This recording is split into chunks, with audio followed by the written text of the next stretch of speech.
The views and comments expressed on the following radio program by its hosts and their guests do not necessarily reflect the views of rmconair.com or its affiliates. Listener discretion is advised.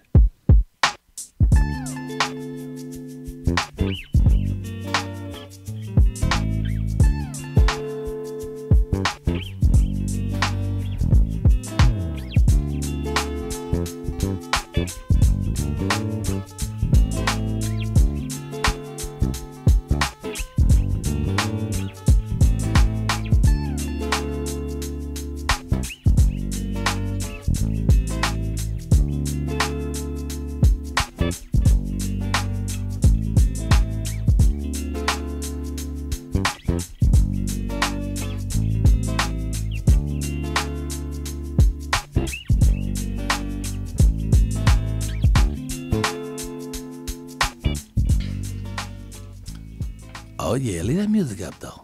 Want that music underneath me while I'm talking, that's good. Yeah. That's it right there, y'all. That's smooth. Yeah, I know you feel that at the house. Yeah. Y'all here for real. I don't know if you grooving, moving, just smoothing, doing your thing. Think about doing my thing. I don't know, but you're here with me live, all the way live, y'all. You can stick a fork at me because I'm almost done. It's the Michael Colyar Morning Show. I get up late. You know how we roll over here. We ain't playing. I'm sitting here with my fantastic co-host. I got two. I got Andrew Tyree. Say hey, Andrew. How y'all doing, man? Oh, man, he's a wordsmith, y'all. You know how to twist them, play with them, rhyme them. I do a little something. Slide them right back at you. At the end is my queen. She bad in so many ways. Intellectual, sexual, sexy, Stop beautiful. it. Ooh, daddy. Hey, keep that music going. We're gonna talk to some more of that music. That music, that you can. It's just a whole fabulous feel. And I like how you say, "Daddy." Say that again, baby. Hey, daddy. Oh my God, she wake up in the morning. She ain't even got no makeup. I don't think she own makeup. She wakes up beautiful. Then she smile at me, and I just reach over to the wallet and I say, "What you say you want, baby?" Oh, that's Miss Kelly, y'all. Miss Kelly McKean. Hey, happy Tuesday. Hey, this ain't Tuesday. Or happy Monday. See, she's so fly. She here tomorrow, y'all. That's what I'm talking about. It was that spa moment that this spa morning. Moment. Took Did me you went into to the the spa, next baby? day. She's from the future, man. We did go to the spa today, didn't you? Mm-hmm. You and hung out with a friend. Happy Monday. Yeah, your friend having a little health challenge. Mm-hmm. And you're so cool. You went with her, say, you're going to have a health challenge. Let's go to a spa day first. That's right. The day before she goes to the hospital. That's right. That's the way. Yeah. Wasn't that nice? That was sweet. That's how she She's going to have the goddess treatment. Yes, clear your indeed. chakras. It's the goddess. Yeah. Hey, y'all, it's the Michael Colyar Morning Show. I get up late. Welcome, y'all. It is Monday, May 6th, y'all. Yesterday was Cinco de Mayo. I know if you Mexican out there, you celebrating that. Actually, I celebrated because the celebration of my mother's transition. Yesterday was the 4th year of her transition. And, although her spirit is all over the place, her body ain't here no more. But her spirit, oh man, it's all up. It's on me. It's in me. I burned a candle for her yesterday, but in my heart, I burn a candle for her every day and all day long. And she still informs my every decision. I love my mama. Y'all need to love your mama. If you don't love your mama, something wrong with you. And tell you something, ladies, if you're trying to date a man and you really want to know how he is, what he is, ask him about his mama. Talk to him about his mama. If that man loves his mama and honors his mama, you might have a chance. But if that motherfucker say some bad shit about his mama, don't walk. Run! You right about that. Run, because you may soon be a recipient of a punch to the face. Mama is our first hero. Mama believed in us before we believed in our damn self. And so if you can, call your mama today, call her. And you can call her. Even if you can't call her by phone, you can call her spiritually. But send that love out there, as I sent some love out today to Mary Lena Smith, my great, wonderful, glorious, fabulous mother. Hey, y'all, it's a great weekend we had, baby. We had a great one.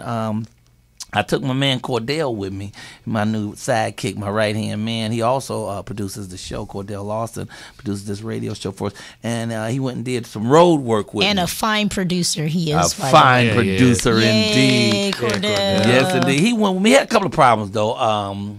He's supposed to be road manager. He's supposed to help me carry my shit. But he brought more of his shit than I would have thought he was performing. I had 2 bags. He had 3. I'm like, where the hell you going? But no, he was really excellent and made my job so easy on the road. We went to Indianapolis, Indiana. Okay. And hung out, man. We did a little Midwest love. Nice, man. Yeah. Nice. What was the room called?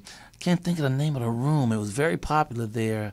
It's a Shriners joint there. Oh, wow. Okay. I can't think of the name of it, but it had like 5,000, 6,000 people there. It was What's Indianapolis 500 weekend, right? Yeah, so there's a lot of folks Okay, in town. okay, But yeah. the brothers ain't too many brothers over at the Indianapolis 500 though. They ain't over there fooling around. So they was in there with Samoa and Bruce and we had Joe Torre. Joe Torre's still doing the damn thing too, and my great friend St. Louis Damon represent? Williams. Yeah, he does. He definitely represents St. Louis. Yeah. Where you from, Andrew? St. Louis, Missouri. I didn't know that, bro. Yeah, man, I went to school in New York, but I was raised in St. Louis. Well, name some more St. Louis comedians. Oh well, the brothers Joe and Guy Torrey. Okay, come on, we come on, come on. got Cedric the Entertainer. He Come comes on. through. We got Arvin Mitchell. Okay, you know all what I mean. right. I mean, this is I'm St. waiting Louis. for you to tell me the master. Come on now.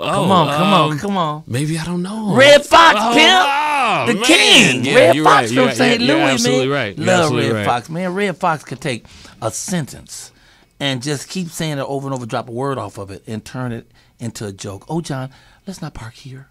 Oh, John, let's not park. Oh, John, let's not. Oh, John, let's. Oh, John. Oh, I mean, he was a master at jokes. That guy was That's a craft. funny. He was a craftsman. So big old shout out to Indianapolis.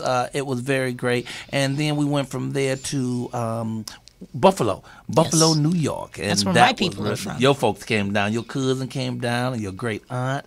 Oh, she's your aunt. She's not a great aunt. Yeah, she's my dad's baby She's your aunt, sister. but she's just a great person. She is a you great go. person. But how old do you think she is about? Aunt Janice, I can't really be telling the age. She's about 69 or About 70. 69 or 70. Yeah. Okay. She was fabulous. She came down and watched the show, and they arrived on time. I'd like to say thank There you you very go. much. And we honored her. We went to Fridays afterwards and had some food, and a lot of people from the show went because it was right across the street from the theater, the Shays Auditorium down there. And so what I did for her is I just told everybody we had a piece of cake brought out for her, a little cheesecake. Then I jumped up and shouted, "Hey, everybody, Janet's having a birthday." And everybody came over saying, "Happy birthday." I don't know that's when the hell the awesome. lady's birthday is. That's I ain't got a awesome. clue, but it wasn't then, you know. Yeah. And she loved it. And then the waitress came over and said, "Is it really your birthday?" And she lied, went right along with the program. She said she's yes. fun, yeah. And then a little girl came over. Now, Cordell said she wasn't a little girl. She looked like a little girl to me. Cordell said, "Oh, no, she had to be 23, 24. She looked like she was maybe 16. And she came over, had a little ribbon on her hanging off her neck for singing, a award for singing. And she said, "Could I sing to you for your birthday?" And that child opened her mouth and sang "Happy Birthday." Wow. It filled the whole place. Blew it away. It was quite amazing and a lot of fun, you know. But we didn't get no free food or nothing. No, we had to pay for everything. They get any free food? Yeah, I'm still just a celebrity. Did she I'm at not a least star get free yet. cake? No, she didn't Most get no of the free time cake. for your birthday, you get See, dessert. we should have told Yeah, them that. We at least coulda a free got- candle. And a candle or something. Something. That's a Right. low rent Fridays right there. That's Fridays. BYOC. Bring your own candle. What the hell? And your own cake. Let me see.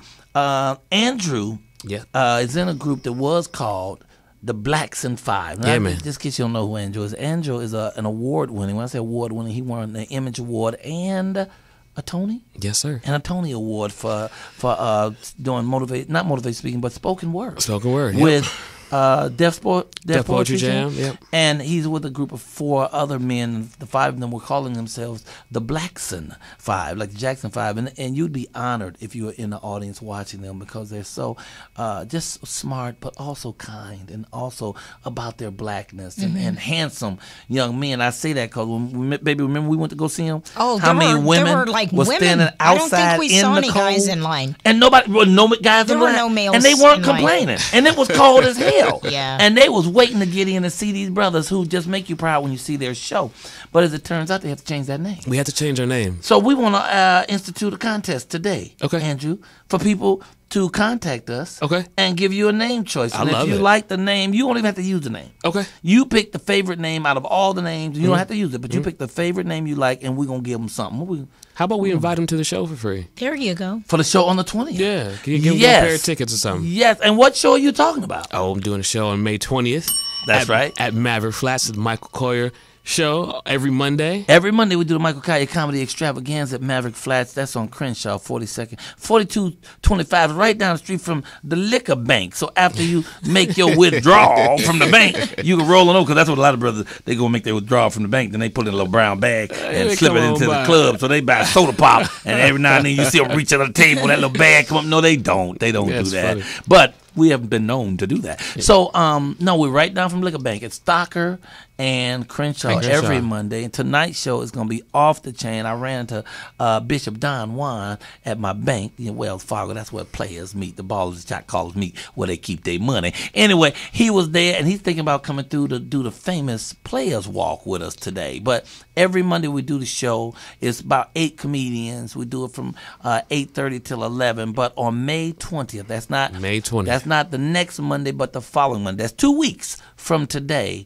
We're going to have the Blacks in Five with their new name and their show. These 5 gentlemen are going to do poetry, and I'm also hoping, we haven't locked this down yet, but we may also have Lee England Jr., who is like a 23-year-old violin virtuoso who plays jazz, hip hop, rock, funk, and everything on a violin. That's going to be an awesome show, man. It's going to be an amazing show. We're going to shut it down. You all going to shut it down. There's no doubt in my military mind. You know, we're giving the comics a night off that night so the spoken word can ring strong at Maverick Flats. Thank you, sir. So, whoever calls, what do they do? We have them call in? Call, or can they reach us online? How can they reach us? Can they call us, reach Facebook? us? Portis, what you want them to do? How do they reach us? Because we want... I would send an email or Facebook. They could email, or what, to my email? Yeah. Okay, so why don't you email me? Email me at comicking123. Comic, because I never understood how they had a show called The King's Comedy. What up? Today I'm King. Anyway, Man. Comic King 123 at AOL.com. Send in your suggestions for names for the Blacks in Five black young men who care about their community, society, intellect, and just themselves. We need more self-love, man. We do. Black people love themselves more. We won't be fighting each other and killing each other in the street. Gotta hug yourself. Yeah, and then you got blacks fighting Hispanics, and that don't make no sense. We all brown. What we gotta do is we gotta get the black people and the Spanish people gotta get together and kill the white folks.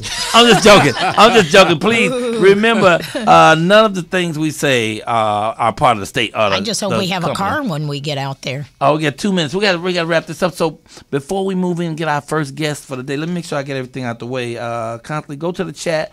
Okay, callers, you can call in. The phone number is 323-965-1600. That's 323-965-1600. You can call in live. Mother's Day is coming up, you mothers. Make sure you give some love to your mama coming up. And let's get a word from Andrew. Andrew, can you hit us with one of your beautiful spoken word pieces? Absolutely. Mr. Andrew Tyree.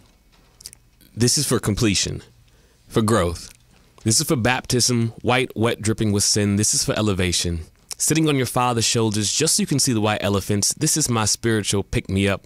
Awake me soft with kisses that tickle my soul. Don't let me die in my sleep, and it's coming. This is my first kiss, the first breast I ever saw, the first fight I ever won, the feeling coming back into my fingers after sleeping on my hands. I call it revival. Save my soul. Don't leave me here in Albuquerque. This is nowhere. I want to come with you, and it's coming. I swear we can beat cancer together. I can smell it in the air, and I can't wait till it gets here. Traveling in the bellies of hungry babies and distraught fathers who have long since buried their dreams, riding on the backs of orphan children, one male, one female, both parents, both 5 years from dying, and it's coming. And I won't be scared of it getting here. Traveling in the mouths of saints who blaspheme God and praise movie trilogies, stuck to the taps of the feet of quadriplegics, sealed into the negative of diet infomercial before pictures, buried deep into the cries of rescued refugees. It's coming, and I prepared a place for it when it gets here.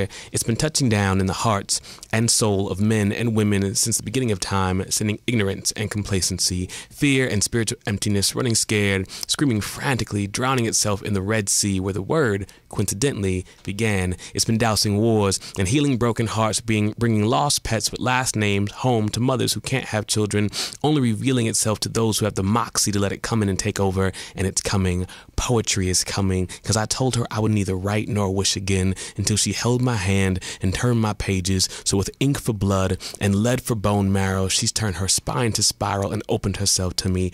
Baptize me in your tears, woman, and I don't mind the paper cuts. Nice. Woo! Thank you. And since you did poetry, let's give a shout out today to our radio goddess, Poetess. She's the one that's on the ones and the twos. She keeps the music flowing. She keeps us going in and out smoothly. And I'm glad that I have you here to do some poetry for her. We're going to take a quick break, sell a little soap or something, and then we'll be right back at the Michael Colyar Morning Show. I get up late. Hey, are you tired of those same old energy drinks with bad taste? Make a switch to Pitbull Energy Drink. With a guaranteed no aftertaste, Pitbull offers more energy with ginseng and vitamins B6 and B12. With a ginger ale lemon lime flavor, Pitbull meets the consumer's demand for better tasting and healthier energy products. With a guaranteed no aftertaste, make a switch to Pitbull Energy Drink. Pitbull offers more energy with ginseng and vitamins B6 and B12. With a ginger ale lemon lime flavor, Pitbull meets the consumer's demand for better tasting and healthier energy products. For more information on Pitbull energy drinks, bars, and mixes, visit their website at hiphopbev.com. That's hiphopbev.com. Online orders available at hiphopbev.com.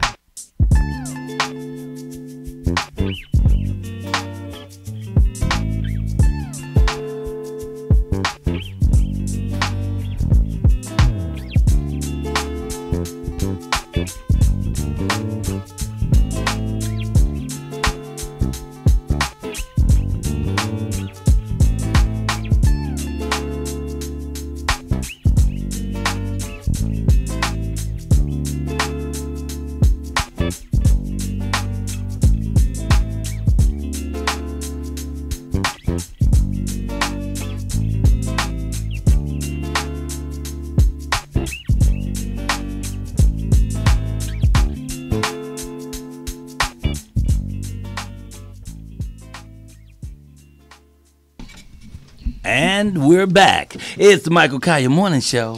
I get up late. Yes, I do. Yes, I do. Welcome back, y'all. Before we get to our first guest of this lovely afternoon, I think we have somebody on the radio. Who we got on the radio there today? Hello, Mr. Collins. Oh, hey, Miss Leonard, how are you? Yeah, I'm good. I was up here asleep and almost missed your show. Oh, my goodness. I'm glad you didn't miss the show, Miss Yeah, Leonard. I know you got all kind of celebrity peoples on there. Don't you have the Taco Bell on there or something? Who's Taco Bell? Tyree? Who's Taco Bell? No. We I have... thought I heard you say you got Taco Bell on there. No, it's Tico Wells. No, that's a great actor, Tico Wells. You know, he was in the 5 Heartbeats. He was the young guy out of the 5 of them. Yeah. You ain't got no, what they call them, burritos on there. No, we ain't got no burritos. No, we ain't got no burritos I'm on kind of this hungry. show. I thought maybe you could get one as a prize. No, but you know Mother's Day is coming up. What are you doing? What are you doing for Mother's Day, Miss Leonard? Oh, and I'm gonna cook, and the peoples come around. They loves my cooking here. Did the church come by? I'm gonna make you a pound cake and send it to you. Oh, I want that pound cake. What's the name of your church again? You know my church, the Old New True Light Burning Bush Amy Pentecostal Missionary Fellowship Baptist Tampa COG, where the Reverend C.T. Tremble is a pastor. C.T. Tremble. We known as the church with the long marquee. Oh, my goodness. We had senior citizens talent night last Sunday. Oh, did you get into that? Did you get in? Yeah, I did what they call sit-down comedy. Oh, you did some sit-down comedy. What joke did you tell? Because I can't stand up because my legs and ankles. Because your legs and ankles? How old are you, Miss Leonard? Had to sit down, How old are you, Miss Leonard? Can you tell? I ain't going to tell you. But I done seen some things. The Lord allowed me to see some things. Well, look, we love you, and I can't wait till I can meet you in person, Miss Leonard. Yeah, hopefully you come on a Sunday. I'll take you to the church when they have Friends and Visitors Day. Oh, good. I love to go to Friends and Visitors Day. Make you a nice dinner, What would you make? What would I have for dinner? I just make something light. Like what? Candied sweet potatoes, probably some meatloaf rolls, yeast rolls, whole wheat rolls, and I'd make some mashed potatoes and gravy. I'd come to Friends and then I'd have some fried okra and then fried onions with that okra and smothered chicken. Well, that's a light meal. Just something light for you. Don't want to weigh you down. We love you, Miss Leonard. We're going to wish you a happy Mother's Day. And, thank you. And please call us next Monday. We'll be looking forward to hearing from you next Monday. I sure will. And since I'm on the line, I want to tell all you mothers out there, happy Mother's Day. That's right. Happy day, every mother out there. Happy Mother's Day. Thank you, Miss Leonard. Hey, y'all, that was Miss Leonard. Mr. Collins. Thank you. Talk to you next week. Bye now. Bye, Miss Leonard. Goodbye. She's beautiful, beautiful woman. Listen, we are here today with Tamika Banks. She's an author. Is it author or authoress? I would just say author. You just say I would author. just say author, yeah. And you say you're from what, Palmdale? Palmdale, yeah. Palmdale, so that's like 45 minutes from LA? Yeah. Yeah, which way is that from here? North or something? North, yeah. North. Yay. Okay, before we get to your book, The Last Greyhound, nice looking book. Thank you self-published? Yes. Nice, nice. And first I want to know, before you tell me the story, is it your story? No. Is it a true story? Yes, it is. Okay, tell me the story. Okay, it's pretty much about this young lady, her travel on a Greyhound bus, how her life unfolded. She chased a fantasy mother-daughter relationship, and it all happened on a Greyhound bus. It was like symbolic to her escaping whatever pressure, whatever reality she was dealing with in any city. And her mother would be like, "Oh, baby, your life is hard out here in San Diego. Why don't you come out here to Florida?" And she'll hop on a Greyhound bus, go to Florida, and her mother will abandon her in a shelter or a hotel, just name it. From it happened in California, in Florida, in Illinois, just constantly throughout her pretty much later part of her teen life into all of her 20s. Okay, wait. Her mother would say, "Come on out." Mm-hmm. She'd jump on a Greyhound bus. Yes. Go out to where her mother is. Yes. Then her mother would abandon her? Yes. And go somewhere else. Yes. And then say, "Come on out again." Yes. And then she'd get another Greyhound Yes. bus and go, and she just kept doing this. Yes, it was a cycle, yes. And it wasn't until she discovered who her real father was that she understood the abandonment, the neglect, the hate. So who was her real father? I can't tell you that. You Oh, gotta okay. I want to know the Well, whole the story. mystery is killing me over here. No, So, you have to read it. but why did she keep going? She kept going because it's like kind of like how we always do. We chase a fantasy relationship, whether it's with a parent, whether it's with a sibling or a significant other or just friendships. We chase this fantasy, which is often a lie, instead of you embracing your truth. And when you embrace your truth, you put yourself in a position where you can make better choices. So it's like taking a child, for instance, who grew up with parents who a father just abandoned them, and then a mother who was on drugs, but you want to portray to your friends and to society that you have the latest Jordans, or you're fresh and you're cool, but when you go home, you're actually hurting because mom is on drugs or something. So you're chasing a fantasy, you're chasing a lie. Okay. How many times did she go somewhere else? She oh my God, I wrote about, I think, let me see. Have you read this book? Of course I I'm have. just joking. I'm sorry, but I did about 7 or 8 trips. So 7 or 8 trips? Uh-huh. And, I mean, I don't know. I would think that after the second or third trip, Exactly. you'd say, this is some bullshit. Exactly. You would, but at the same token, when your mind is just gone, you want that. Like a mother and a daughter relationship is very special. Okay. And you want that mother in you no matter what. And I wrote from a lack of understanding. I didn't understand why she wasn't bitter towards her mom, why she was so forgiving towards her mom. I didn't get it. So I had to write the story so I can understand. But it eventually did come, though. Are you a mother? Oh, not yet. Not yet. Okay. Not yet. Now, what's the relationship with your mother? Oh, me and my mother, we're best of friends. We have like my mom. I'm about to cry. You about to cry? It's okay. This radio. They can't see you. I'm sorry, but me and my mother, she's everything to me. We laugh. We have an awesome relationship. The best part of our relationship is that we laugh so much with each other. Wow. What else? It's like I can just sit and think of her and write her a letter and just put it in the mail to her. Oh, so now where's your mom at? My mother just recently moved to Northern California because her parents died, and they left the house, and So she wanted to take care of the house. She wanted to go take care of the house. Now, otherwise, she lives out here in Palmdale? Yeah. So you're tearful because you're missing your mama right now. Oh my goodness. do. Oh my goodness. I do. Oh yeah. She's not that far. That's not She's too not, far though. Wow. And then we have she has like her grandkids in Sacramento that's taking care of her, but that ain't the point. Like I'm the baby. You the baby. Like, I was gonna ask you if you're the youngest. Yeah, I am the youngest, and we're goodness. like super duper. I always tell my siblings, I'm the one that listened. You guys didn't listen, so That is sweet. Thank you. That is sweet. Yeah. Wow. Wow. No, it's not embarrassing. It's not embarrassing to love your mother. No. Yeah. There's nothing embarrassing about that. Not at all. Yeah. So I'm proud of you. Thank You're you. a good Sweet. daughter. I'm proud of Yay. you. Thank you. So now, what's the hero's name, or is there a hero? She's her own personal hero. What's her name? Yeah, her name is, in the book, her name is Lily. I had to change the names. Okay. Yeah. So you know the person. And I you had do. a question. I do. How did you find Lily? Did she find you, or did you seek her out, or did she seek you out? No, we actually had mutual friends. Okay. And that's how we kind of connected. And she would share different things with me, but I never, just really understood. Did she know you wrote a story about her? She life? does. Okay, did you She just, really does. did you just write it Signed a and put it contract, out? So she wouldn't come back and Okay, she was like, I never. Good for you. Yeah. I never approved that. Yeah. That's awesome. That's good. Yeah. And has she read? I was going to ask you. Has she actually read the book? She read did. it. How'd she feel about it? You know what? When she first read the first rough draft that I did, she actually broke down crying because it was like, wow, this is my story. So she was very emotional, and she was fearful at the same token because it was like, I'm telling my story from my perspective, but I'm involving others. So she had kind of like that double emotion going on inside of her. Right. Does she still have a relationship with her mother? Currently on the last trip, you would have to find out. You have to read the book. All right. So you brought us a book that you can't really talk about. Right. Oh. Talking about For the most part, we know the title of it, Yeah. and it's got something to do with a lady on a bus. With Okay. a nice piece of luggage. She Right does there. have, Exactly, that yeah. luggage is worn though. You can know. Yeah. Because she's gone That's, many places. that's vintage. That's not no That's brand new vintage. luggage. She didn't That's just pick that up. That's a vintage Louis right there. Nice piece. Yeah. Yeah. How long does it take for her to tell you that story? Did you guys sit down like over weeks or months, or did she tell you in one shot? I would say I pretty much knew the entire story with the exception of the last Greyhound bus trip.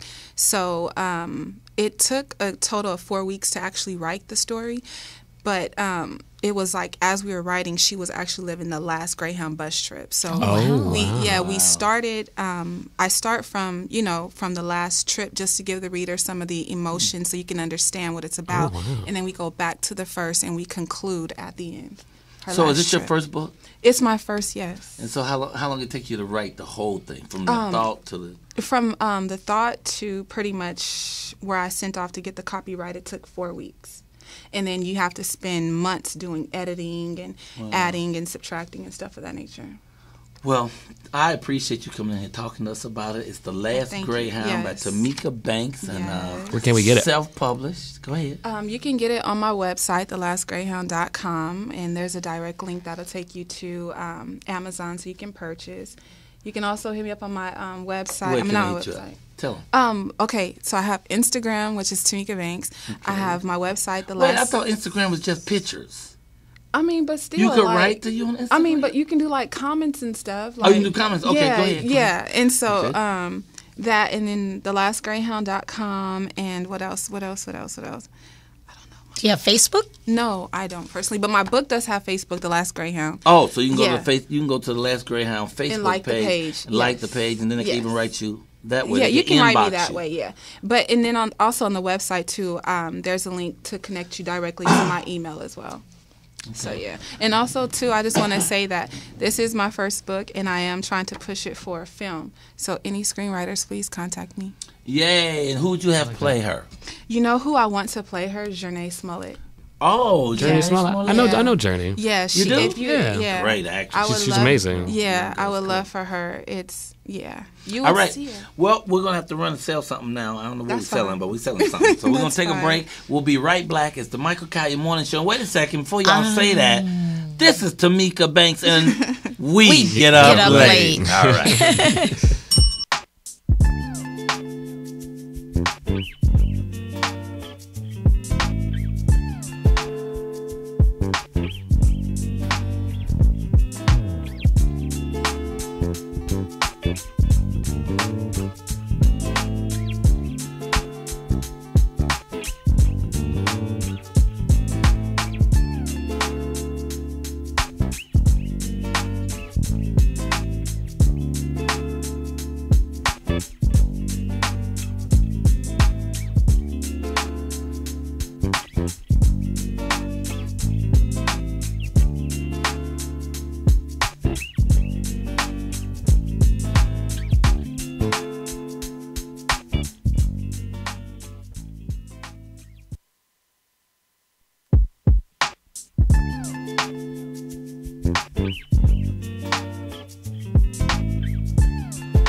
Now, you want the headphones? You don't need them on, but you can hear yourself. We're black, and we're black. It's the Michael Colyar Morning Show.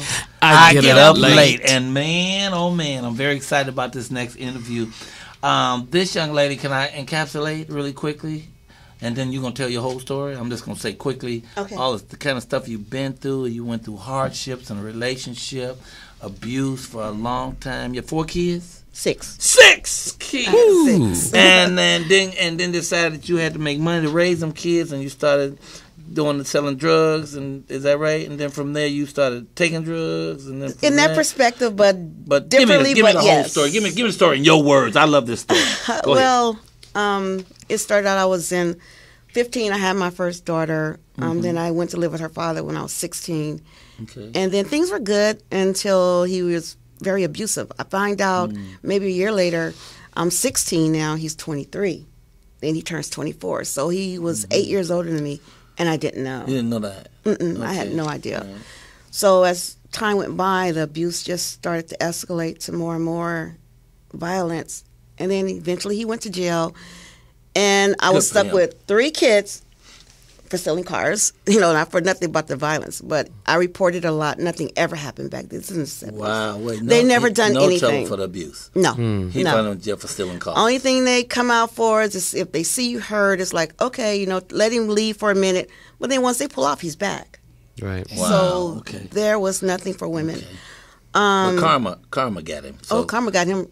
I hate to say it really good. No, all right, go ahead. Keep going. Karma is something. It does. That's real. And you get karma even if you don't get it. But exactly. Go ahead. One way or another. Mm-hmm. But so he did go to jail, and I was left with 3 kids at that time. I had 3 by him. And I had no money or anything. So a neighbor of mine came out and saw me standing in the front of the apartment building. I said, not too far from here. And she was asking me if I knew where she could get some crack from. And I'm like, no, I heard of it, but I had never been around it at that time. Okay. It was like... You were in Los Angeles then? Mm-hmm. What part of the city? I was living off of, right off of Venice and Vineyard. Oh, yeah. You over there by the skating rink. Over there. Yeah, right, back in the 70s, the 80s, yes, that was the area. Mm-hmm. And I told her no, and she had said, well, if you get some, then I can help you sell it. I bring you a lot of customers. So as days went by, and I'm thinking, my mind is clicking. Okay. So I knew people that sold big quantities, not little quantities. They were friends of my kid's father. Uh-huh. So one of them, one day I went to him. He showed me how to cook it, package it up. He showed me all that. Oh, you learned all this stuff. I learned all of that in one day. You became an alchemist. Mm-hmm. In one day. Chemistry. One day. Eddie Crocker. I was cooking and everything. So I came back home. And then it was like maybe a couple of days later, I did see her again. And I told her, yeah, I had some. So then she said, well, let me try it. If it's good, I'll bring you people. I didn't know if you give, how much to give. So I gave her some. Mm-hmm. And about maybe a week after that, I was making like $1,500 to $2,000 a day. A day? Mm-hmm. Work? Just on sales? Just on sales. Wow. A lot. And the guys that I were getting it from, they even hired me a bodyguard.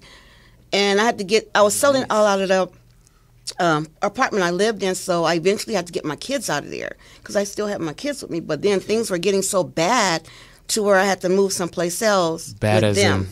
Bad as people were coming constantly. Okay. And, but I never got caught by the police. Wow. I never got caught. Okay. But I did that for about maybe... It must be the same police that you was calling when your man was abusing you. Probably thought that's why they, something. It wasn't right then. But I started making a lot of money, moved my kids away. And then a few months after that, it's like somebody told me, if you try it, it'll help you when you're up all night. And me not really knowing. You went for that. It was a man. It was a man. A fine man. Oh, my God. Tall, handsome, good looking. So I went for it. I fell for the okie doke. No, did he do it with you? Or did he just try to get you? Oh, okay. Yeah. I can see he was already an addict. And misery loves I kind of I knew what the drug done, but I I only had been in this business very small time, so I didn't really know the full effect and the aspect of what it did to you. Right. I just knew I was making a lot of money. Wow. And that's all that mattered to me at the time. My kids got what they wanted. I was buying Cadillacs. I was fine until that happened. And that was the downfall and the spiral of me first using drugs. So then all of a sudden the money started going because you couldn't buy the drugs no more because you're using your own product. Using your own product. And you can't do that. Even if you sell alcohol, you can't own a bar because it's not going to... Drink alcohol, you can't own a bar because it's not going to work. Ain't gonna work.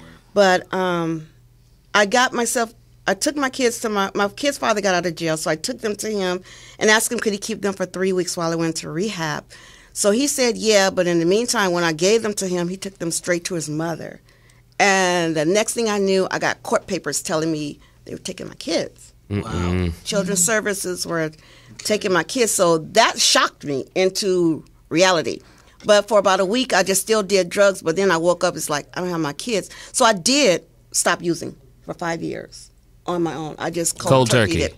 Just stopped it, was going to court, did everything. While you was selling and getting high, you were still a good parent. Yeah. I mean, at least you were a parent. You was doing all your parenting stuff. Yes. And it wasn't until you had to give the kid to their father, to the father, and he took it to the mother, that anyone even said anything about what your parenting skills or that you wasn't doing your wasn't handling your responsibility. Okay. I never got my kids back. Wow. Never. I did everything the court said. I never got them back. Her and the social worker became friends, and once that happened, it was the court system is very bad for women that can't afford an attorney. But wait.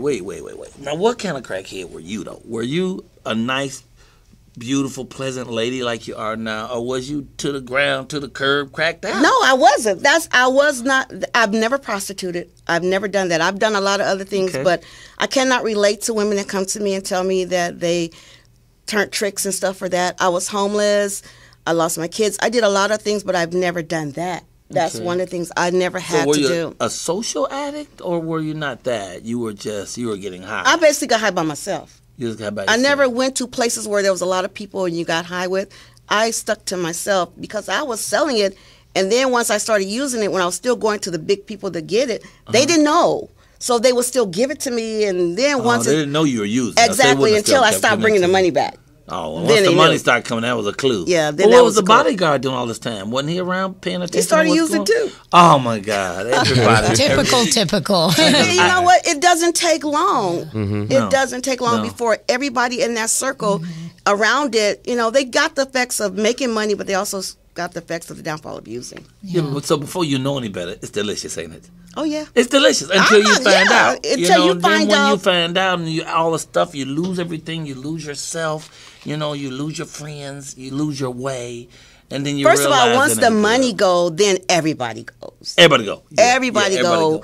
Because that's no different than our business and entertainment. It's the same way. If we've got a show on the air, if we've got a big gig somewhere, everybody love us. Oh, man. But we lose our gig and we trying to get work like everybody. You can't get a call return. Don't nobody know you no more. They'll speak to you briefly. So it's the same thing, just a different, okay, go ahead. Different aspect. So you wait, to this day, you still have never got the kids back? No.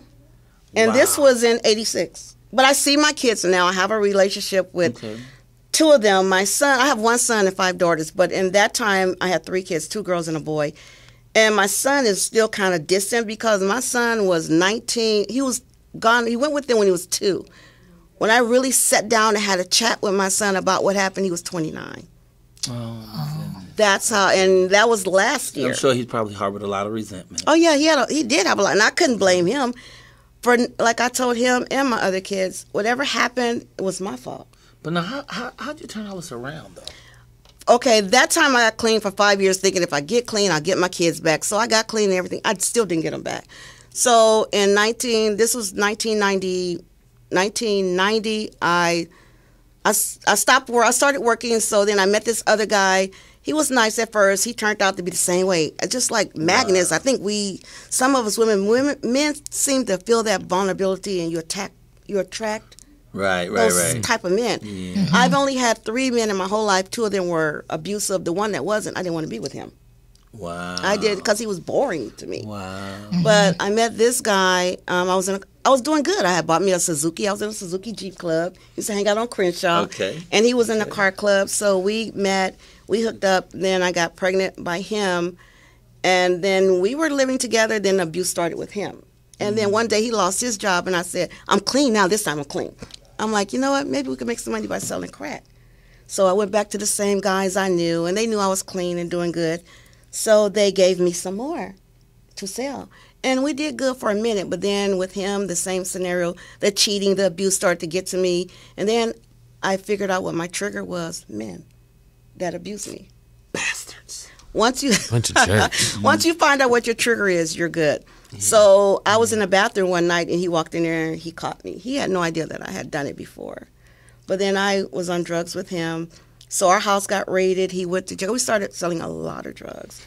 So he went to jail. This is like 1991. So in 1991, I prayed that, I didn't want to do this no more. I want to have a normal life like everybody else. Okay. And I didn't want to relapse no more. Mm-hmm. And I prayed so hard. I don't know what happened to this day, but the next day, I went into a Christian recovery program. Okay. How I found it, I don't know. I was the first lady in there, and I was able to bring my 2 little kids with me. Okay. And I stayed there for 4 months, and that was January 2nd, 1991, and I've been clean ever since. Yay. All right. Ever since.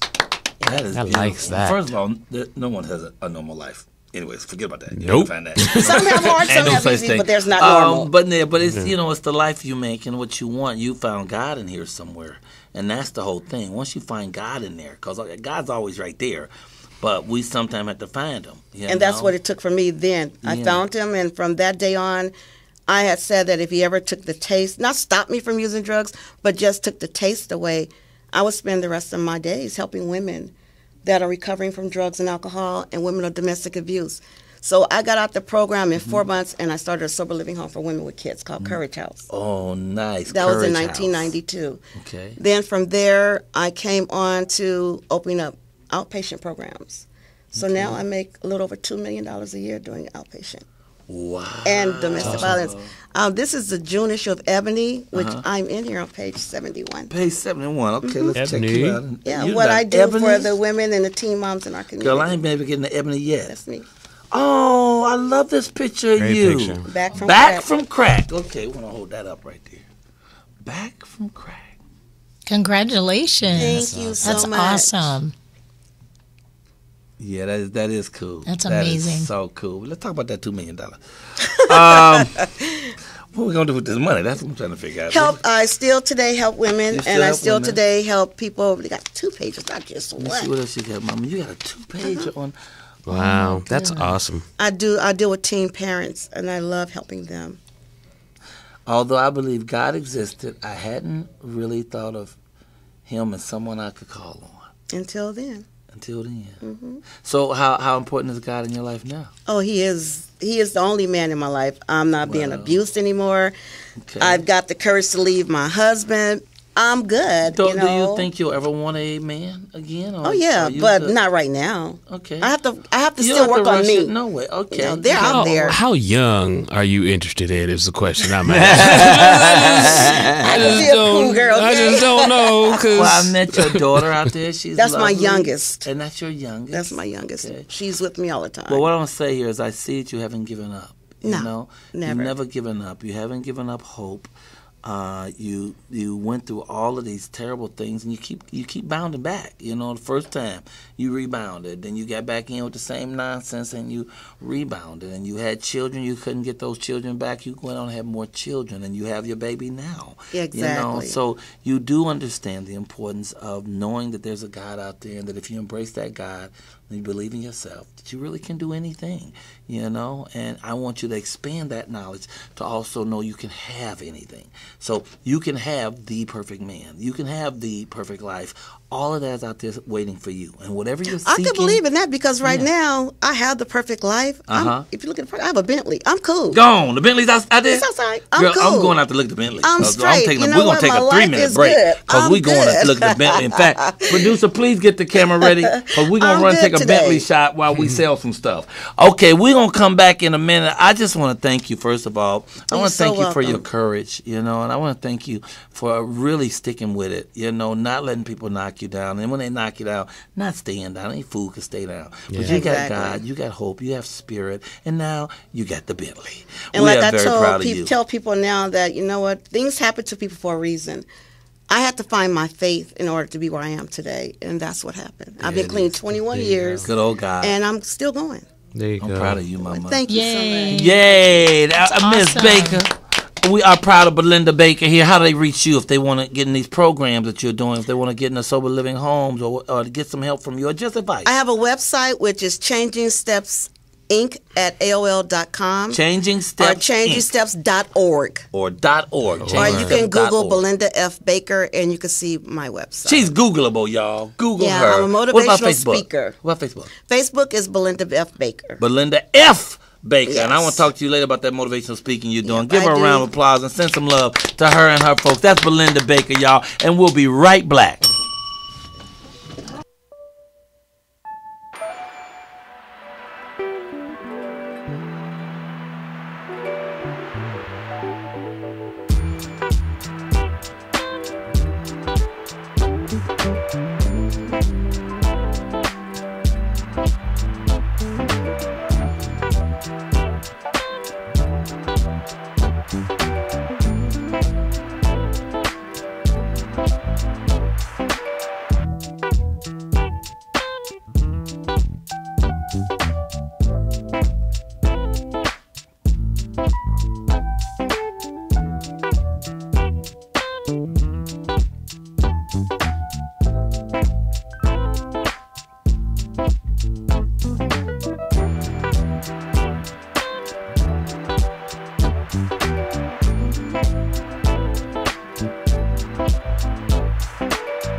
Microphone for them to hear you. Yeah, but come back up here. Where you going? I had to pull back. Are we on already? We on? They said we on. And we're black. It's the Michael Colyar Morning Show. I get up late. All right. You know, we coming back with the 1-2 punch, y'all. I have two giants in the field of thespianism. Thespianism. Yes, I was actors, if you will. Actors, if you will. First, I have sitting right here to my left is the great Tico Wells. Yeah. Y'all know him from the 5 Heartbeats and many other things. Are we on camera too? Yes, you are. You don't get out much, do you? Can you take off them sunglasses and stay for a minute? And sitting next to him is the fabulous Richard Gant, who's been in more movies than band camps. Got pork and beans. Please say hello, Richard. We don't eat swine these days, brother. Oh, there you go. Thank you. Come on, Mike. Join the world, Mike. Join the world, Mike. And I forgot earlier. I want to do a shout out to Will, my brother-in-law, Will Simmons. He transcended, y'all, down in Las Vegas. We lost him yesterday. And I just want to say rest in peace, Brother Will. We love you, man. His sister married my brother Courtney, and they still together after like 479 years of marriage, and they out in Chicago listening to the show right now as we speak. So big shout out to them, and I will be burning the candle today for Will Simmons. But back to two other guys who are alive. Their careers might be dead, but they are alive. No, I'm just playing with Hilarious. No. Oh, these are my people, and they are stars. Thank you, Mike. First of all, good. It was Tico, good. thank you. It was nice coming to you, already. So, Tico, how you doing, man? Now, why you got that cap on and the glasses? You really hiding in there? I mean, what you need, I can't Mike? see What you. you need? I need to see what your do face. you need, I need brother? to see your face so I can see You want me to you. take the sunshades off? Beautiful. Okay, good. I got the Redskin hat on, man. We had RG3 this year. Come on. How'd they Give go? us some love, man. How'd they go? They did But good? that's not tough. His knee. Was it good? I don't know if he's coming back I know. though. They should He take might need him out. another But anyway. year. He's coming back, but my question is, where is he politically, brother? Did you hear the latest that my man was talking Who was talking about? about, Reggie? Man, I Uh-oh. just saw that Uh-oh. Parker thing. That was the guy from ESPN that got fired. Parker. Yeah. They talking about RG3 having. Was he really black? What's and all that? RG3? Come on, man. What's he? Well, for those of us He's a sitting around rookie. my He's a football player. Rookie quarterback. Rookie name, quarterback. Robert Griffin III. Robert Griffin. Washington Redskins. Okay. DC. Everybody. An amazing What did he do? athlete. Why they talking Amazing. about him? What did he Because do? he's a great football player. Okay. He brought the team back. They were 3-6 or something like that. Yeah, had an And he brought him amazing, back. amazing run. Seven games But then he straight. blew They his knee won, out? and then in the playoff The game. team blew his knee out. That man should have been sitting on the bench long ago. They He had should've been sitting on the that. bench. They should have pulled him. They He was hobbling, and they had him in there playing. Yeah. So And they it is needed too him long. bad. They Yeah. needed him so bad they put him in even when he He was had the already. brace on, and when it went out, it was ugly. It was one of those. He was probably one of those kind of guys that wouldn't come out to Maybe. trouble. No, he wasn't Maybe. going to come on. But they had a good backup. They just wouldn't use him. They just wouldn't use him. They did have good. So where's the team now? I mean, It's off Waiting season. for you. off season. That's what we call off season. What they do before they went off season? They went to the playoffs. They went to They went to playoffs. playoffs. And he got hurt. Well, that's not bad though. They So made it they all the way to lost. the playoffs. Yeah, but the thing is, a lot of controversy because they had a good backup quarterback. And they could have Should have put him in, but they kept him out there too long. So they're saying, bad management, bad coaching. Plus, he didn't want to go out. Yeah, but meanwhile, what we're talking about is the stuff that's happened rather recently. Okay, I didn't know about that. Well, that? one of the What did he things do? was, and I'm not quite sure where he stood on this, but it didn't sound right. What happened? There's a controversy over the name Redskins. You understand? Of course. Wow. And the whole upshoot about that is that we all think of Redskins as Indians because we thought that people said that they were Redskins because they got red skins. No, that's not it. Okay. What is it? The notion of Redskins comes from the skin when you pull the When you scalp somebody? scalp somebody. That's the Redskins, and that's what the whole thing is, and that's why Native Americans are up in arms. I knew it had to do with Native Americans, but I didn't know it was about the scalping. Yes, I didn't know it was about the scalping. Yeah. Because, I'm from D.C., and all I know a Redskin is a football player. Yeah, I didn't even know, Yeah. Yeah, And I'm from Chicago Projects, and we do a lot of scalping. We scalp some tickets. We scalp some tickets. If you want to get in, you want to save a couple of dollars, we can scalp some tickets. But we didn't know about that. So there's a controversy about it, but they haven't been using the name 50 years. Well. The point is that people don't want the name. Black folks don't want you to name your team Washington Negroes. Blue Negroes. Yeah, then there it is. Yeah. We gonna fight until it's removed. Yeah. But But aren't the supposedly Indians my getting it man. back? Aren't the Indians winning now because they all the casinos and they all billionaires? And No, don't pay no tax. no. They're not okay. getting none of that I money. got that all wrong. Couple Not of getting them. none of that money. The ones who really run it, probably. Oh, okay, all right. You know how things go in capitalism. The one at the top. Yeah. I never met the one at the top, so I'm not really sure how that goes. Hilarious. So, Tico, you've got a book before you. Yeah. Sign language. I was going to read a poem since you said it was Mother's Day. I was going to read a poem I wrote for my Mother's mother. Day? You wrote a poem for your mother? Yeah. Go ahead. But it ain't today. The next Sunday coming, no. Yeah, it's next Sunday coming, so I just came prepared in case. Yeah, we like to be. We won't be here again till after Mother's Day, so if we're going to celebrate it on my show, we get to celebrate it now. Black Power, my brother. There you go. Go ahead. Let's hear the poem from your book. This is a book by Tico Wells called your book. Sign Language. Yeah. Oh, yeah. Oh, I thought this That's was your mama? That's my mama. She's beautiful. Oh, let me hold up a picture of his mama, please. No, let me hold a picture of your mama. You're a little bit young for this. Don't hold it like that, my mom dog. passed He in hold it up. 99. What's her name, man? What was her name? My mom passed in 99. Oh, she passed in 99. Yeah. I thought she said she was 99 when she passed. That's a good looking picture for that's 99. That's good looking for 99. Hold up, right. But you know, Who's that brother crack. on the back, though? Oh, that's. I don't know, but he looks like he about 99. That's a red. No, okay, back to mama. Let me read this poem. Yes, go ahead. Okay, this is a poem I wrote for my mom after she passed, and it's called Mom. Mom. Some thoughts. Actually, I can't even read my own writing. Go ahead. It's called Ma. Some thoughts. Some thoughts. Not Mom. Gotcha. Ma. Can everybody say Ma? Ma. Can I get a Ma? M-A. M-A. Ma. Like Pa. Ma and Pa. Ma. Okay, some thoughts. For my mother, I worked, sweat, and toiled, trying to be the man that she thought would be proud of. See, I can't even read my own writing. This is really bad. You gotta put your sunglasses back on. This is really bad. You said you can't read through them tears. For my mother, I worked, sweat, and toiled, trying to be the man that she would be proud of, and the man that I could live with every day. It is a part of me to always look out for her. Now that she has gone to the pasture passage, I feel a freedom in us. She sleeps in a space that I know not, nor can comprehend. I, however, am free to give gratitude and love for all the love that she poured into a brother. So much that I think it is why I'm so content with life.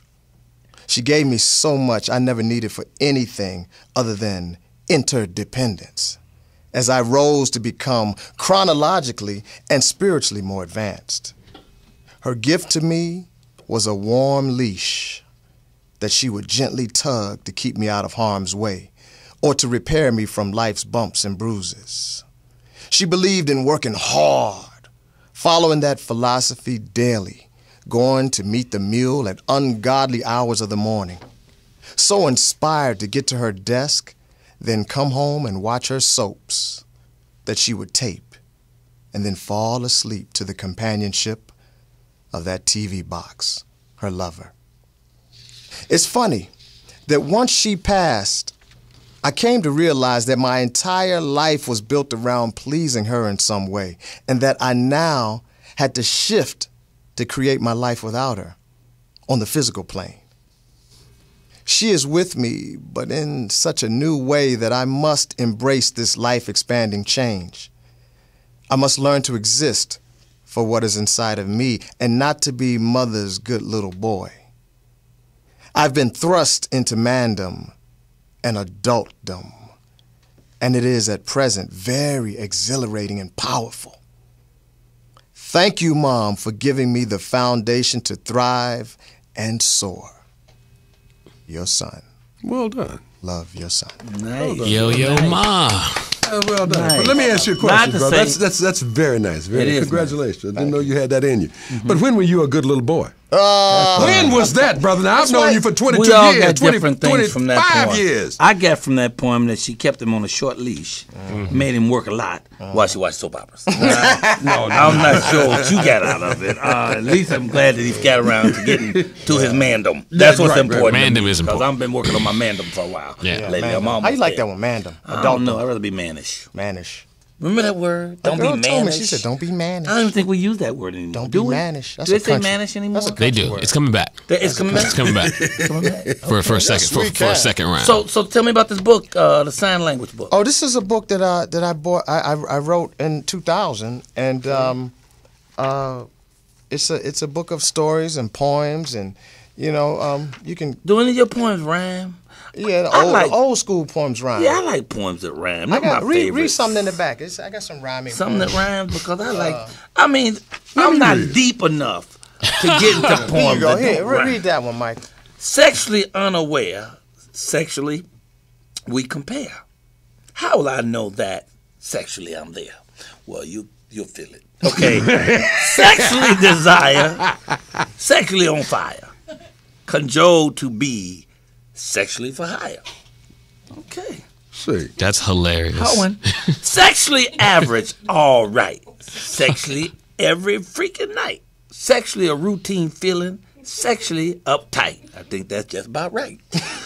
Sexually boring. Sexually snoring. Sexually a cloudy love.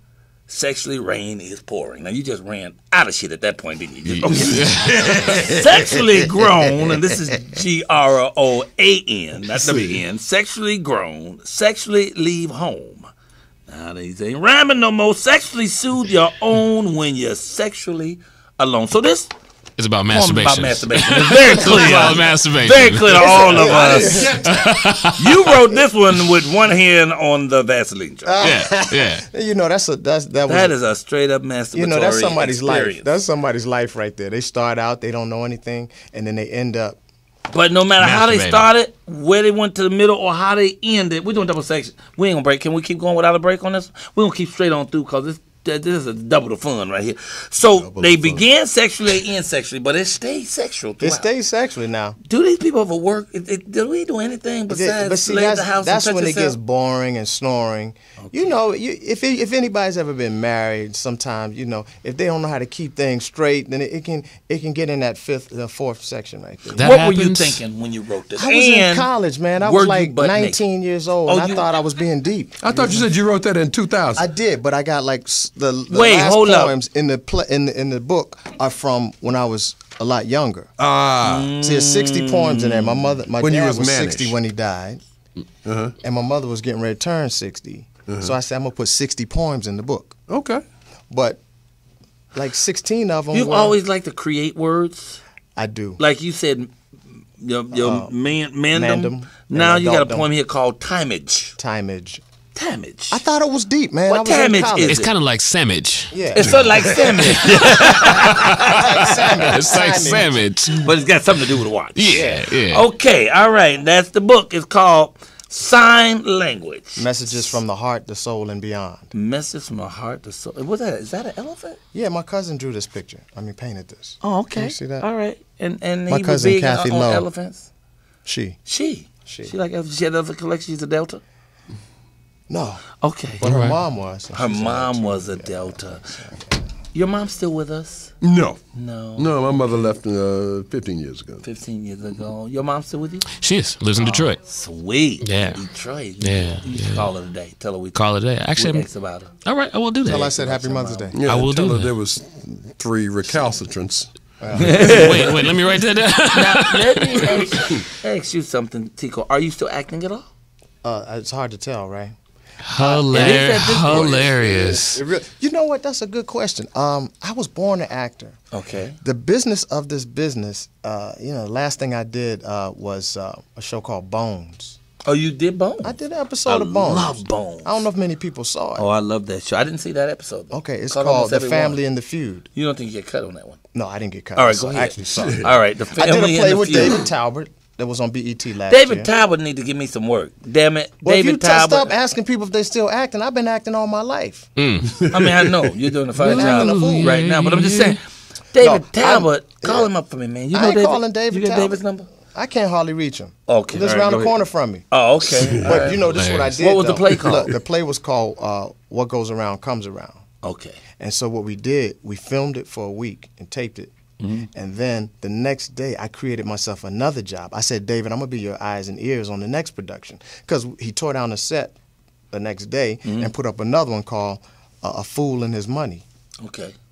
And so lucky if they meet each other. So I was his assistant director on that. Okay. Then I got the directing bug again for theater. Okay. So last year I directed a play called The Old Settler. Okay. In Berkeley. Did you? And I'm working on a play now, which I'm co-writing and directing. Beautiful. Living Out Loud with my friend Lisa Lacey in the Sacramento area. Hello, Lisa. Nice. Bay Area. So you are doing. Then you are. I'm still alive, man. Where in Berkeley did you do the show? Oh, I don't know if I should say it. Berkeley Black Rep. Oh, at the Black Rep. Why'd you say it like that? Hey, Berkeley Black Is Rep. there a Berkeley Black Rep? It's a Berkeley Black Rep. Ask Paul Mooney. He's there every other week. Yeah. Really? It's a community theater there in Berkeley. It's community theater. What is Paul Mooney doing there? He does his show. They sell cakes and chicken outside. Cakes? Really? They sell cakes and chicken. Like whole cakes? And jewelry.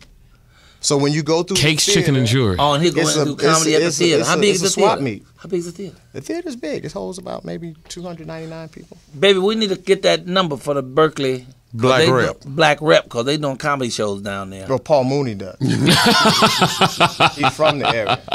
He grew up with the theater. You clarified that. Let's slide on over here for a moment. No, it's and great Mr. people. Richard. My people. Richard Gant. Yes, sir. Ladies and gentlemen, Mr. Richard Gant is also in the house. In living color. Yeah, Real actor. Been around a long time doing Real this. actor. When you start? What does that mean? Real actor. When That did you means start? I'm not a real actor. See, he's just disrespectful. I was going to come in here and say, I remember Michael Colyar with his little grabber thing at Venice Beach. But I'm still here. Y'all don't have to remember me. You know I what I'm saying? I was going to exalt this brother. Exalt him, lift him up. Right. Hallelujah. Oh, I forgot you did the Rocky Five. You know I was up for that part, for the manager? Were you? Yes, sir, and was close, too. Like about in the last 4 or something, they actually had me hold for availability. But they I wanted think a they're real just playing actor. with me. They wanted a real actor. That's And I guess they called hilarious. you and you weren't home. Okay. So that was a big part for you. That's what brought me out here to Los Angeles. That brought you to Los Angeles. Before that, where were you? I was in New York with Tico. Doing West Memphis Mojo. Yes. For real? Yes. Play my uncle. Yeah. Oh, so y'all got Alex Haley's. Y'all got roots. Alex Haley. So the king. you've done a lot of theater. Mm-hmm. So what was your best part? What the part you liked? You enjoyed most doing in theater? As a director or as an actor? As an actor. Which one? As an actor, I did a show for the Yale Rep called you loved it that much? Go through the alphabet. Go through the West Indian Mojo. No. Oh, That's wait what a we did minute. together. Y'all West got Memphis Mojo. all y'all plays end with a mojo, is that? No, He's Okay. getting older. West Indian. He's getting older. Look at him. Look at the he's Playboy of the West Indies. Yeah, that's it. That's what I did at Yale Playboy Rep. of the West Indies. Yeah. Were you the Playboy? No, I was the Playboy's father, actually. Okay. Do you have any West Indies in you? No. Okay. I'm just wondering if you're having a pull to that. No, it's all Acting. Oklahoma, Arkansas, that kind of thing. All right. And what was your role? The father of the Playboy? Mm-hmm. Okay. And he was a What was drunkard and, a wasn't- lout, and he liked to fight and that kind of thing. And did you counsel him to do the right thing? No. I was the one. I was the Oh, lout. you were the drunkard and the loud. Oh, yeah. That had to be a fabulous yeah, part. Yeah, I'd love to yeah, play a part like that. Yeah, I had a fight in there that wouldn't quit. I cleared out a whole entire bar. Nice. Yeah, I loved it. How old were you when you did that? 42, 3, 4. Oh, okay. So how old were you when you started acting, though? I mean, 22. Getting jobs. 22. Mm-hmm. You ever work with Negro Ensemble Company? Yes, of course. What play? You the two? We did the play together. We did That was it? West Anything else? Memphis Mojo. Anything else with them? Yeah, 3, 4 other things. I directed some things with them. Yes. What about yes. Day of Absence? Have you ever done Day of I Absence? directed Day of Absence. You with an directed Day of all-female Absence? musical cast. Get out of here. Get the hell out of here. We should do that. No, wait. You said you're being funny. Yeah, it's all females and it's a musical. We changed it to all females. The mayor was female. It was funny. It was And hilarious. it was musical off. Wait, for those who don't know the show, Day of Absence is the one day in a southern town where all the black people disappeared. Mm-hmm. And it's in the 50s. And so these white folks who counting on black people to feed their children, to clean their houses, to clean the streets, to do everything, basically, all of a sudden they are in total distress because there's no black people anywhere. They checking the streets. That's they looking. hilarious. They went to the jails. They can't open the jail cells. They can't find black people nowhere. It's called Day of Absence. You're telling me you took that play, made it a musical and all female? I need to see that. A year ago, I heard that there was a Mexican-American company doing Day of Absence. That would work. How about That would That work. would work. That would work, but I can't wrap my head around the other one. I need to see that. How about Day of Absence Starring Andrew in the Tyree. NBA?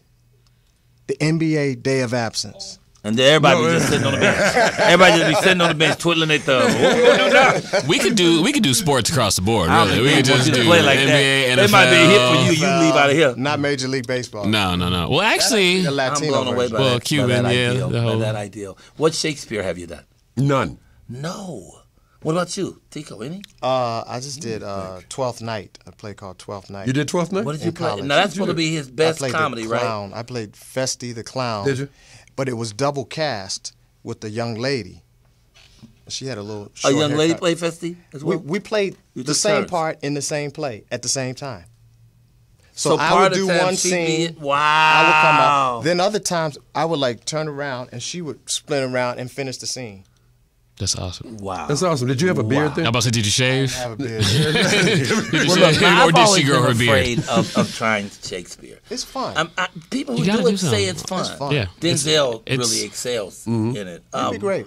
I think I would, but I don't know what I'm doing. I'd be very frightened. But of it. What is it that could you work. do? The point is, with classical theater, not just Shakespeare, with classical theater, you have to make sense of it. Yeah. That's the point. Can you make sense of it? And then past that, it really doesn't matter what you do if you can make sense of it. That's true. Because then you're just making choices, right? At least that's what they So told me in college. Isn't 12th Night supposed to be Shakespeare's greatest comedy? I don't know. I don't know. Was it funny? It was funny. Okay, all right, then that's great. So, tell me what part you would like to do if you could do any part in theater, a known part in theater or film. You know what? I want to do a show. I want to do a show like that's dealing with something that I'm really passionate about, like Poetry? no, like conspiracy theories. I wanted to do a show like. Did you see what's his name? What's the former governor? Jesse Ventura had a show called Conspiracy Theory. No, I didn't know nothing about that. And he just like uncovers stuff that. But of course, everybody it was thinks. good? Last time I was on your show, I was just so deep. My head was up YouTube's butt Wow, with conspiracy. with conspiracy, and it's just been blowing. It's fun though. Wow, That is fun. I mean, everything from the AIDS conspiracy. Y'all know about the AIDS conspiracy? I've heard about Oh, it. yeah. What is that? Can I tell you about the AIDS Yeah, conspiracy? tell me about this that. one is a fun. This one is so much fun, and that's what I it got to sounds make. like it could be a kick. Well, check this out. There's a bunch of movies on the internet, on YouTube particularly, about the hoax of AIDS. Namely, the fact that the guy who came up with it never proved it to his colleagues. So there's a whole bunch of scientists out there saying, prove that this little virus that you can't find, that you never showed us, is causing all these diseases that we already had, like heart disease, pneumonia, cancer, and everything else. So basically, in a nutshell, this guy took all these diseases that already existed and then said, if you can be diagnosed with this virus called HIV and you get one of these diseases, we're going to call it AIDS. And we're not going to let anyone refute us. We're going to get the government behind us. We're going to get the gay community behind us. And we're going to make gazillions of dollars. And it has been one of the biggest money-making diseases in the history of mankind. Oh, yeah, because they don't pay for cures. They only pay for treatment. Wow. So do you know Dick Gregory? I've met him. Okay. Speaking of conspiracy. Speaking of conspiracy, Right. I remember- Dick Gregory is the master. Okay, he could tell you about a conspiracy about anything on this table. I know. Anything. He could tell you why this paper is white. And Well, I know why that paper's white. See, Yeah. that paper's white because. But the see, thing is, he's correct. But let me tell you Every my time he Did I tells tell you you my conspiracy. Dick Gregory story? About 2 months ago, I was in Dallas for some kind of AIDS something. And when you get to go to Texas, being from California, you love the notion that you're getting ready to eat all this meat. You know, wow. and so and I can't Okay. wait to get there, right? And it's a banquet that's involved. And so I get there, and who do they sit me next to but Dick Gregory? All right. Now I can't eat my meat. You can't eat no meat in front of Dick Gregory. You can't eat no meat in front of Dick Gregory. Nah. Oh my God. That's funny. He's a wonderful cat, though, man. Did you But he just take a knows. plate with you to go? Sat over there. Sat over there. My back to my Oh, he shoulder. ain't you know? looking. You know. Why you got all that barbecue sauce on your fingers? Did you hear his take on Django, Dick Gregory? No, I'd love to hear. Is that on YouTube? Well, he said Spike Lee is a chump. Old chump. I watched Django 12 times already. I loved it. The black character being the hero. and get to shoot up all these crackles. Hilarious. Hilarious. I was surprised. But I saw Django and I loved it. I thought it was. How'd you feel about it? I love Django. Mr. Gant. First off, I was impressed with my man's riding. Oh yeah. Yes. But I understand that was his horse, though. That's Really? his horse. Oh, Okay. Jamie's horse. Jamie's horse, yeah. Oh, his Yeah. riding. I thought Riding. he said writing. Oh, you No, said no, no, riding. Riding, yeah. Yeah. Yeah. But I like the writing Jamie's an athlete. Oh, man. yeah. of that. I thought the writing was pretty good. Jamie is an athlete. I didn't know that either. Yeah, he's a- but you can't. The writer is magnificent in what he does. You might find fault with it, but not with the writing itself. But Yeah, my that's favorite good. out of all of it was Samuel Jackson's character. I was so happy when You he like got Uncle blown Ben, away. huh? Samuel L. Jackson was the most wonderful thing in that movie. And let me tell you something, you can never play a house nigga until you go look at his performance. And you know he is took the that from definitive straight from Uncle Ruckus. Huh? He studied like He studied Uncle Ruckus? the Boondocks character, Uncle Ruckus. He was so good. For that. He was great. You know, He was them, great. you know them niggas here for that girl, don't Yeah. you? Yeah. Oh, he was Yeah. wonderful. He was great. Huh? He denied what? The Uncle Ruckus? Oh, he's sitting up? I know better. He was brilliant. I know better. And I was so happy when he got shot. I was satisfied. Were you satisfied when he got shot? No, I wanted more of him. I wanted him even after the credits rolled. I wanted more. But you know when I wanted more of him, when he threw that cane away, I said, And he stood up. Okay, yeah, he stood up. I He said, straightened out. we getting ready to get it right No, now. and I thought he was And getting this then- when he was mirroring everything that DiCaprio said. DiCaprio said, "We don't need your money." No, we don't need your money, nigga. You know, he said, because we can get it on our nigga, we can get it on our own. I was like, oh, this motherfucker. Yeah, it was fabulous. Okay, all right, we have run out of time. We gave y'all 2 segments, and you Negroes are still here. It's time to get rid of y'all. You got a book here. Can people still get this book? Yeah, you can always get it.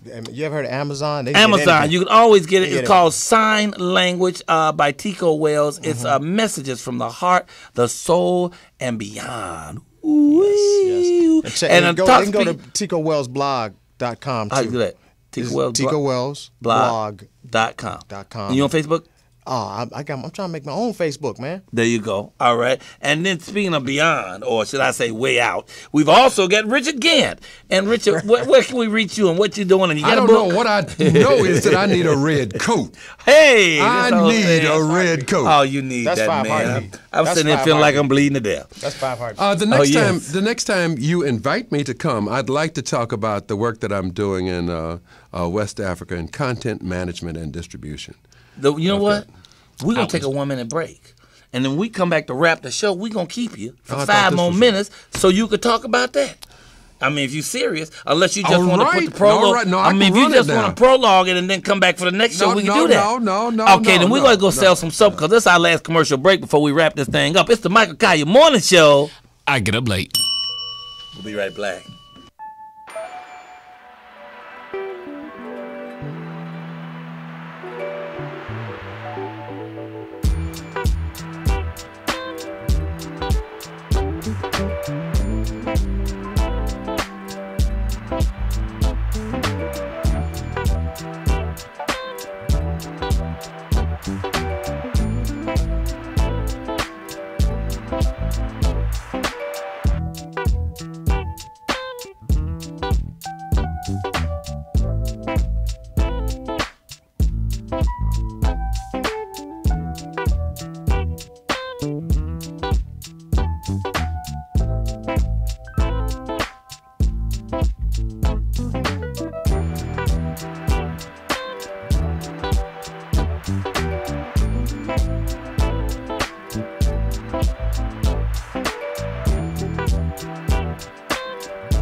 Yeah. We back here. We back, y'all, and we're black. It's the Michael Colyar Morning Show.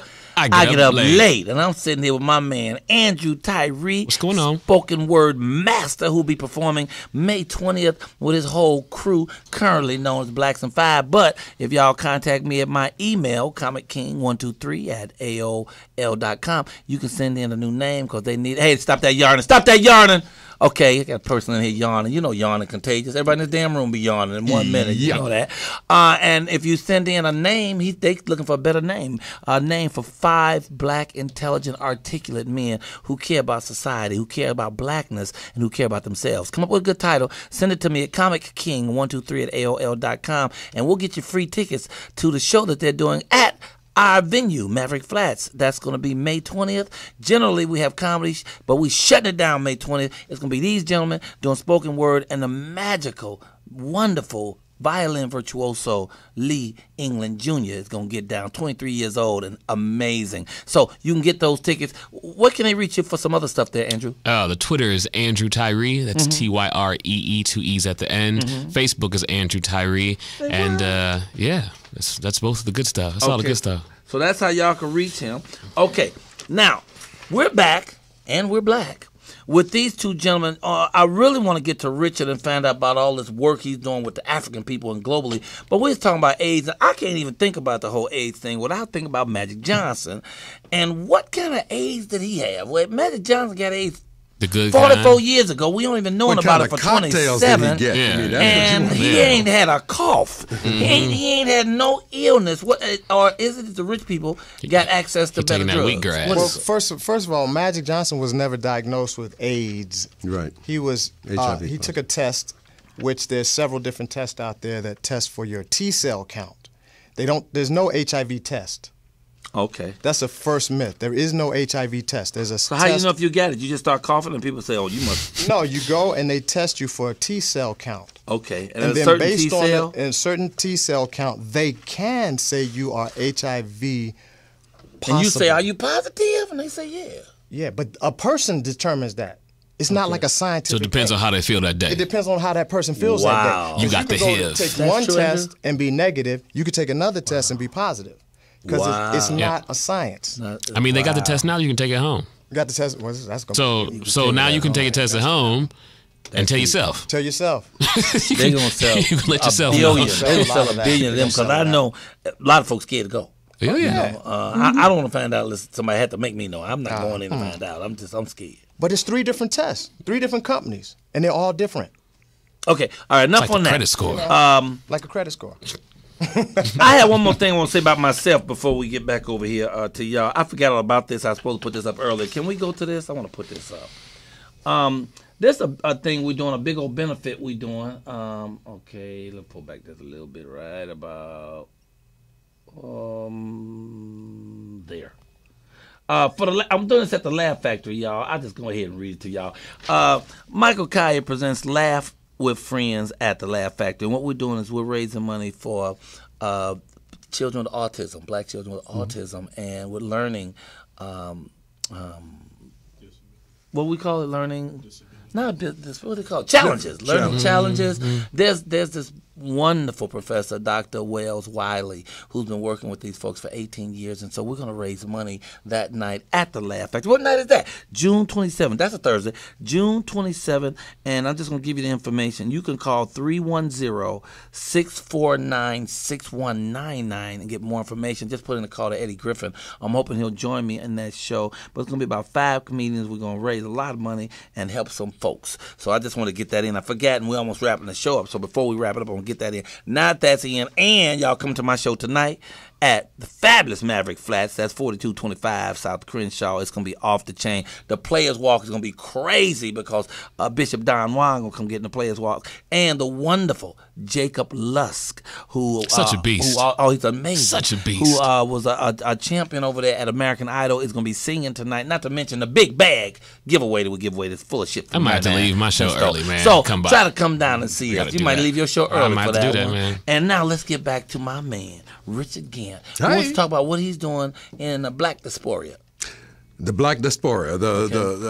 By the way, I get up early. What? I get up late. Yeah. Right. There was a fellow named Jake Simmons. Jake Simmons opened up Ghana for Aramco and a couple of other oil companies. Okay. In the 20s, he was seen driving a Stutz Bearcat in the oil fields of Texas. Nice. He was a ferocious black man, and he had a saying, this Ghanaian fellow was saying that he remembered Jake Simmons bamming on his door at 5 in the morning, and he came to the door and said, well, what's the problem? And Jake Simmons was saying, get up.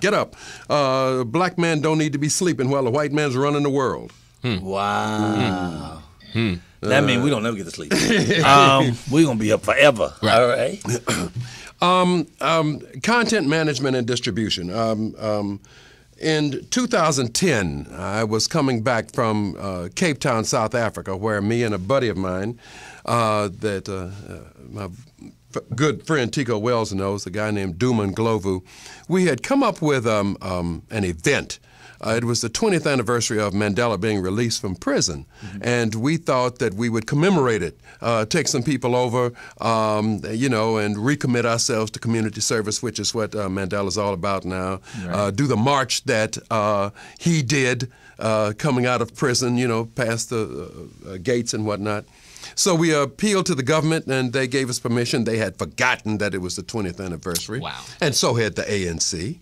And so we made our plans, this, that, and other. A week out or 2 weeks out, ANC called and said they're taking over. We're going to change some of these events that you want to do within this whole thing, but we're going to bring 10,000 people. So there you are.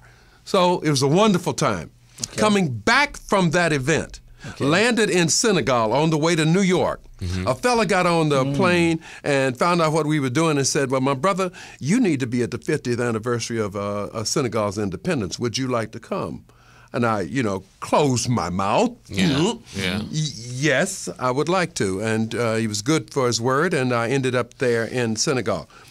I've been to Senegal a good five times since then.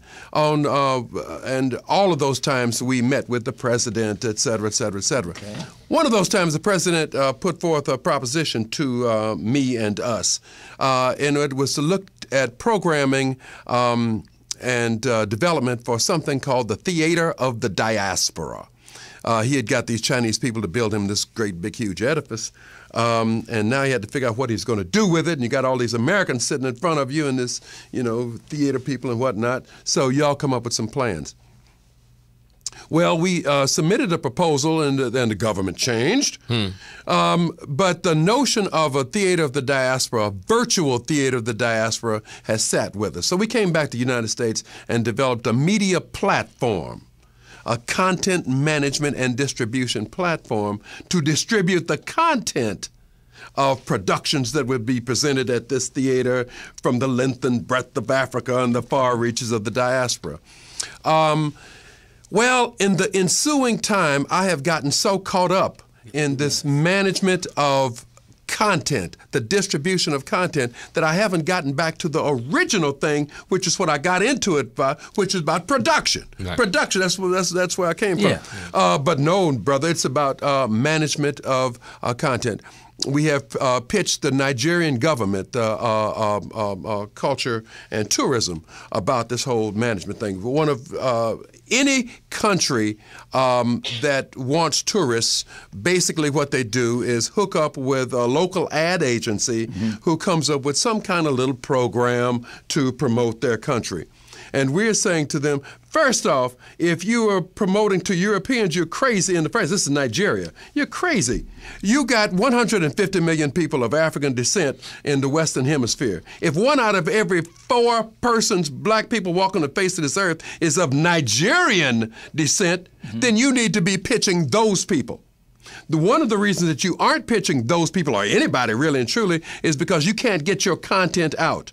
Your travel logs, your everything has to do with your country. To get these people to have a warm and fuzzy feeling about your country, you don't know how to get that content out. Our platform, a lot of people's platforms sooner or later, I'm going to have to bring you back to do this, because this is a long-ass story. I thought you could tell this in 10 minutes. But we got 1 minute left, and I'm not even clear where we going yet. So I don't think we can finish this in no minute. I don't see that happening. So will you come back and tell us? Cause I would love to. You're going to need a segment just to explain what all that means. I'd love to. I'd love to. But we love you as an actor and just a fiery individual. So thank you for being here, Richard Gant. Can they email you somewhere? Gant at richardgant.com. There you go. And thank you, Tico Wells, for coming in, having fun with us, and being an artist that you are. I appreciate that. Thank you you. get back Thank to you. us. And you inspired a lot of people at Venice Beach. And it's still to this day, people are talking about Michael Colyar, great comedy I'm going at back. Venice Beach. Don't worry, I'm going back. Thank you, Andrew. I love you, brother. Andrew Tyree, Twitter. And thank you, Kelly, the gorgeous, lovely, tasty, delicious. Anyway, and also, of course, a big old shout out to my man Cordell back there. He's got he's the one handling the thing. He's producing it for us. And thank y'all for being here. Come back next week, same time, same channel. The fabulous on the ones and the twos, of course, is Poetess. We love y'all. It's the Michael Colyar Morning Show. I get up late. I'm trying to get up earlier. Bye.